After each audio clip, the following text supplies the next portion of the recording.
Hey guys, welcome back to my channel. I wanted to share with you some bullet journals that I just purchased. The two on the left are from Walmart and the pink one on the right is from Staples.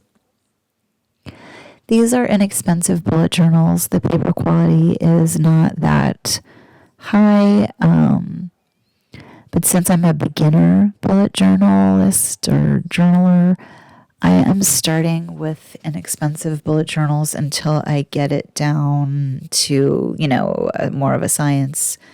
I feel like I'm kind of scattered in my thoughts. I do have a lot of ideas about what I want to include to stay organized, but until I really am no longer a beginner, I'm going to go with the more inexpensive bullet journals. So these are really nice. I am left-handed, so I have to stick with a spiral bullet journal or planner. And so I'm going with these. They do have a little built-in ruler with a stencil. So I thought that was nice. And there's an elastic band on the front for your pen. This is the one I'm going to use today. I have removable tabs where I'm probably going to use them for the calendar layouts. They're repositionable and I love them. So that's always nice. I kind of like that for pages that I immediately want to go to in my bullet journal. So I've noticed that over the years of owning almost every type of planner or bullet journal that I definitely need two types of planners. I have tried just a simple like Erin Condren where it's the calendar and then the weekly layout. But then the problem that I have with that planner is there's not enough pages for me to write down my life. Like the reason that I like the bullet journal is you're unlimited in your lists, your tasks, your to-dos, your to-schedules, your brain dump, your meal planning, your budgeting, your lists, your favorites, your habit tracker, your mood tracker. You can't fit all of that in an Erin Condren type planner. Nothing against Erin Condren. I think her products are absolutely beautiful and high quality. And I love them because they're spiral. I've recently switched to the Day Designer, which I love. And the reason that I like that is in addition to the calendar, you have a page, a daily page for every day that you can write your top goals and your to-dos. And it's just helpful, something that I need to stay more organized. But the thing that it still doesn't have is the bullet journaling, which for me, I have to have those lists. I have so much in my mind, so much going on between my personal life and my work life and being a mom and a wife and a daughter. And I'm sure everybody understands how much we have going on in our lives. And I'm easily stressed out. I have anxiety when things are not organized. And the best way to avoid that and stay on top of everything is to have both a planner. I do, and I'm going to try really hard to keep, use the calendar layout page in a bullet journal. But to be quite honest, I don't always have the time to sit and draw out calendars and that kind of thing. I really do prefer planners that have calendars that are already numbered in them. So all I have to do is open it up and write in my appointments and that kind of thing. So for the time being, I plan on using both. So here I am almost finished with my legend or my key, and these are the symbols that make sense for me in my limited experience using a bullet journal. So this is my legend. And next I am going to create my index and start the page numbering process.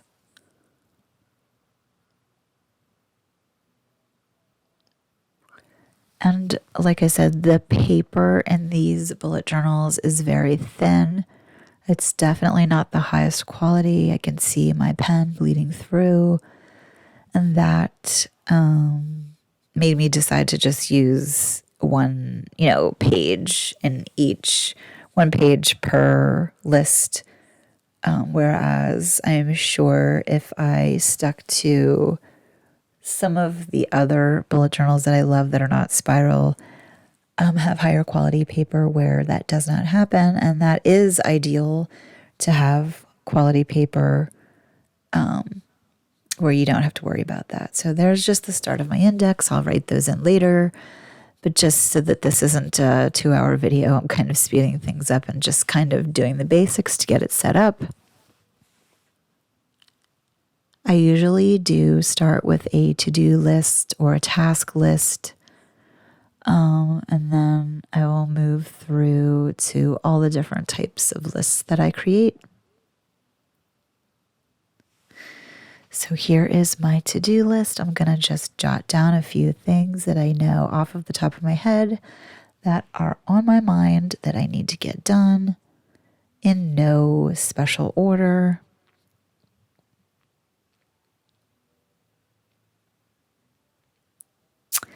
And I do, like all of us, sit and watch lots of different Plan With Me videos from other YouTubers, and I kind of take all of that into consideration, and then I wind up doing what works best for me in my life. I don't necessarily track everything that everybody else tracks, so I kind of just go with what I need and what's going to keep me on top of everything. So I am just finishing this brief to-do list to get this page started. As you can see, I'm left-handed. It's a little bit of a pain in the butt, but it is what it is. And it's funny, I actually play sports and do everything else right-handed, like golf and tennis. The only thing I do with my left hand is write.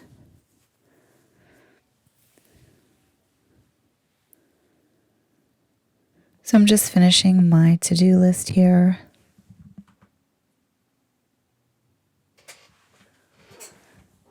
Don't worry, I have more than this on my to-do list. This is just a brief little overview.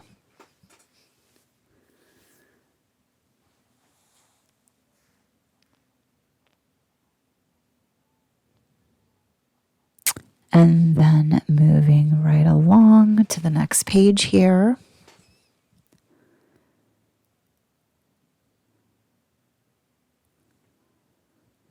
This is actually going to be a list of things that I have for my YouTube channel that I need to accomplish. So many things.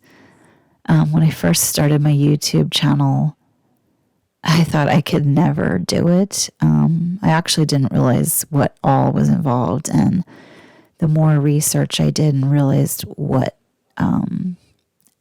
everything that I needed to do to keep on top of it, I realized, this is not an easy thing. That's why there aren't, millionaire YouTubers on every block.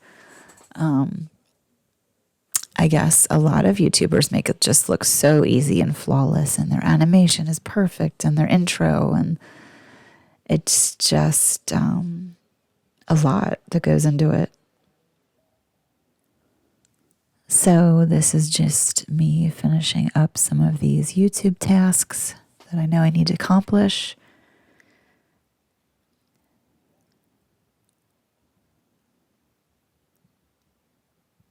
I do also have a blog that is a lot of work for me because I'm not used to doing that type of thing. So that has definitely been a learning curve for me as well.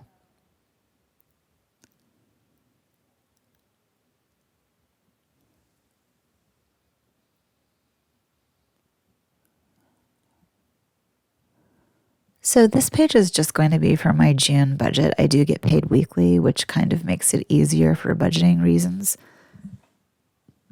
So I am just going to, write on this page things that I know that need to get paid for in the month of June, or any expenses that I know that are coming up, any birthdays in the month of June, or anything special that I need to remember when I'm out and about, or thinking of, purchases or anything like that. Just something to keep in mind at a glance here in this bullet journal, to keep me on track, so I'm not committing myself to spending on anything particular without, remembering what's happening. So that is what this page is for. I do actually have a Clever Fox budget planner, which I'll do in another video, that I did start. And I mean, you could easily incorporate those types of points in a bullet journal. It's just extra writing and that kind of thing. But that is helpful. I think that is really a nice planner. It's a thin, compact planner. It's not spiral, but it does have some good points to it.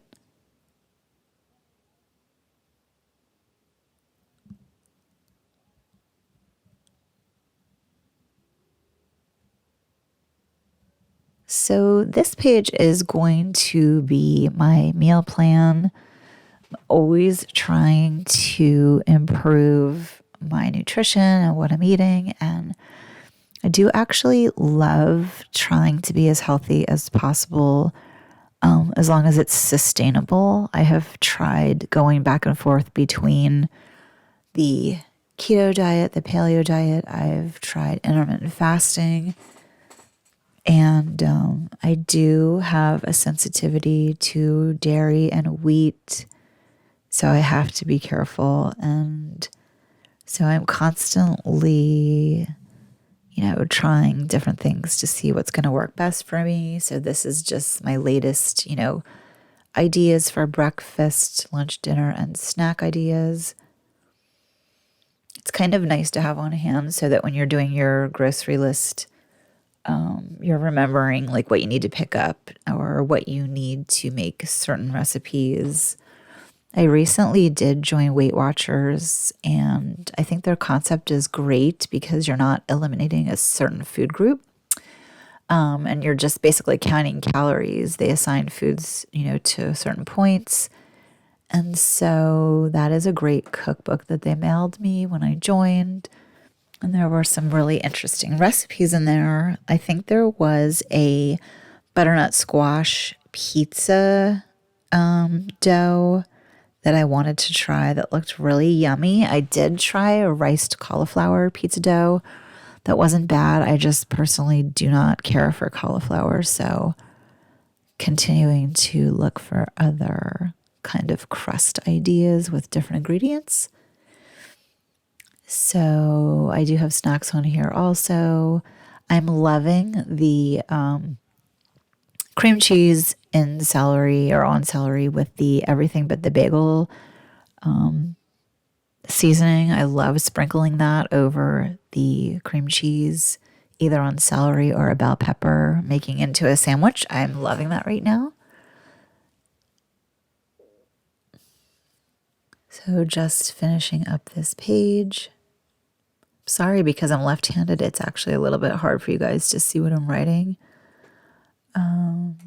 I should probably switch and put the camera on the opposite side of my planner. Note to self for next video.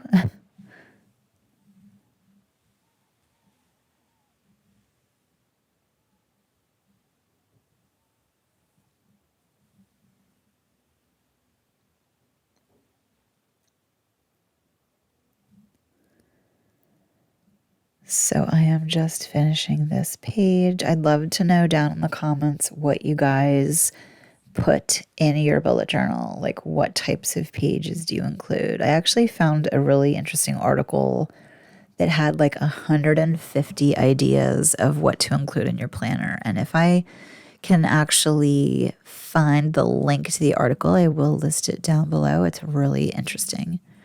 So that is the end of this meal plan page. Just some quick ideas.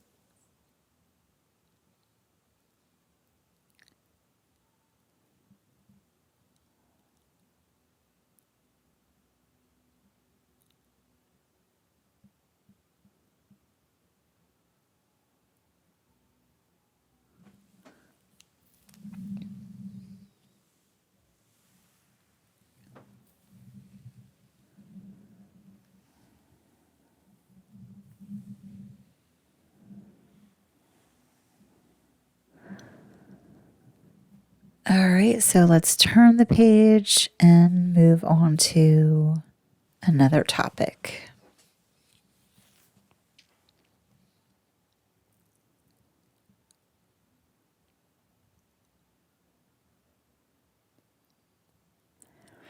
So this is going to be the beginning of my June 2021 calendar layout. Just going to write goals on this page and make an area just to write a few goals because, as I mentioned, this paper isn't the highest quality and I'm going to use both pages when I flip over to the next page. And since it does show through so much, it's just distracting, I think. So that's why I didn't write a lot on that page. So I'm going to go ahead and use the ruler that comes with this bullet journal, and I'm going to go ahead and map out my June calendar spread.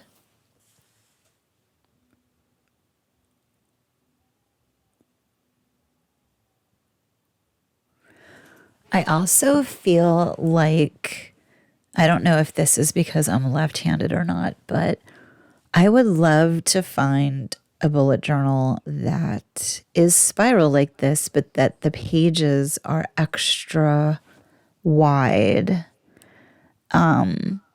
Wouldn't it be great? I guess it would be hard to kind of take with you, though, if the pages were, each page was a little bit longer and you could just do like one calendar would fit on one page instead of having to have the spiral binding right in the middle of the calendar.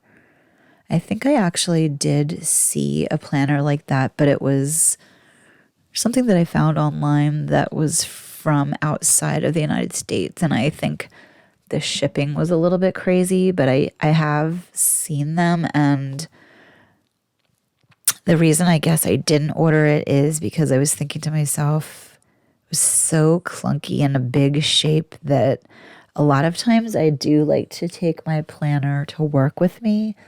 Not every day, but I was, taking that into consideration that it just seemed pretty big. But I guess if you're not and you're leaving it at home, that would be kind of nice.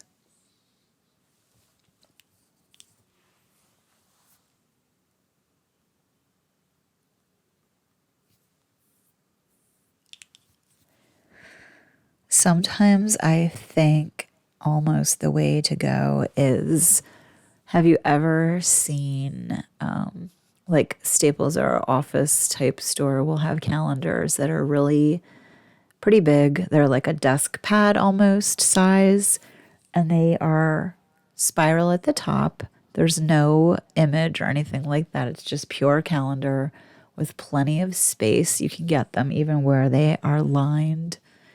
And, ideally, if you're not going anywhere with it, I feel like that's the best way to go, is to have a desk calendar and then a bullet journal.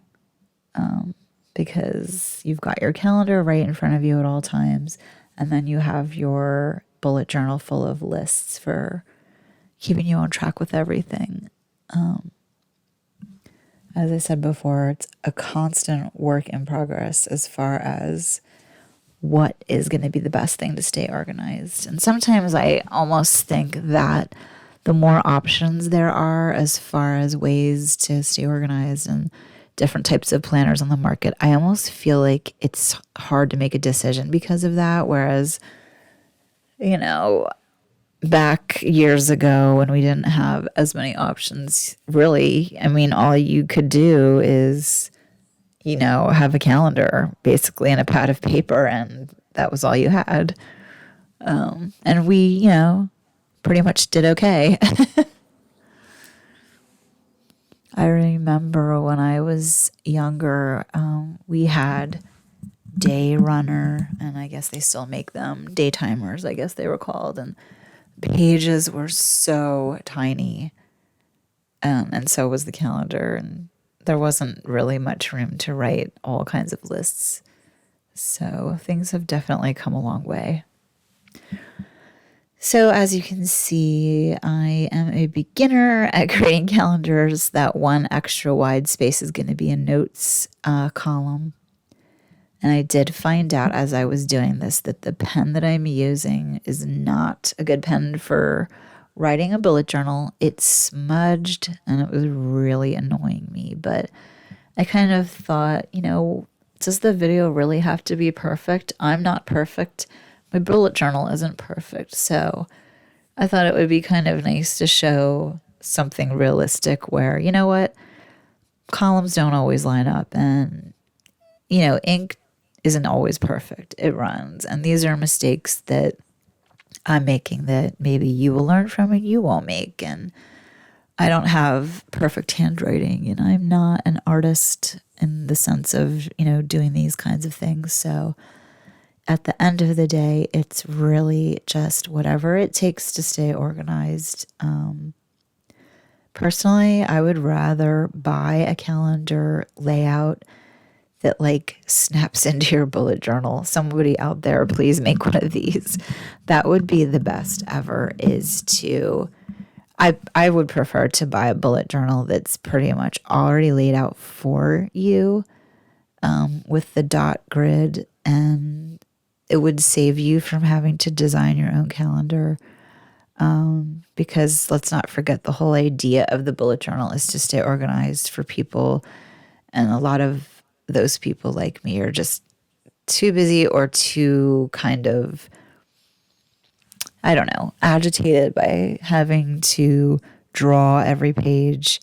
I'm just speaking for myself. I'm not speaking for anybody else. A lot of people find it therapeutic and really kind of calming to sit and be able to have the time to plan out their spread. And it's just like a nice, relaxing environment. Light a candle, have a snack, and,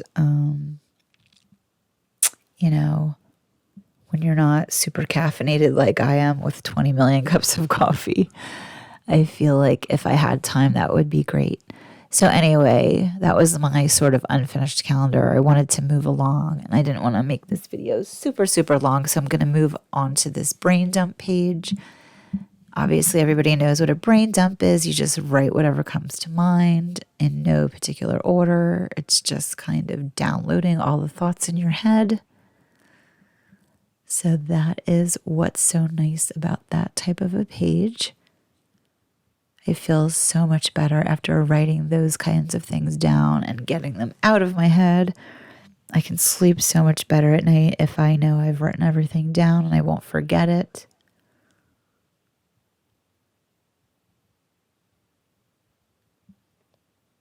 And so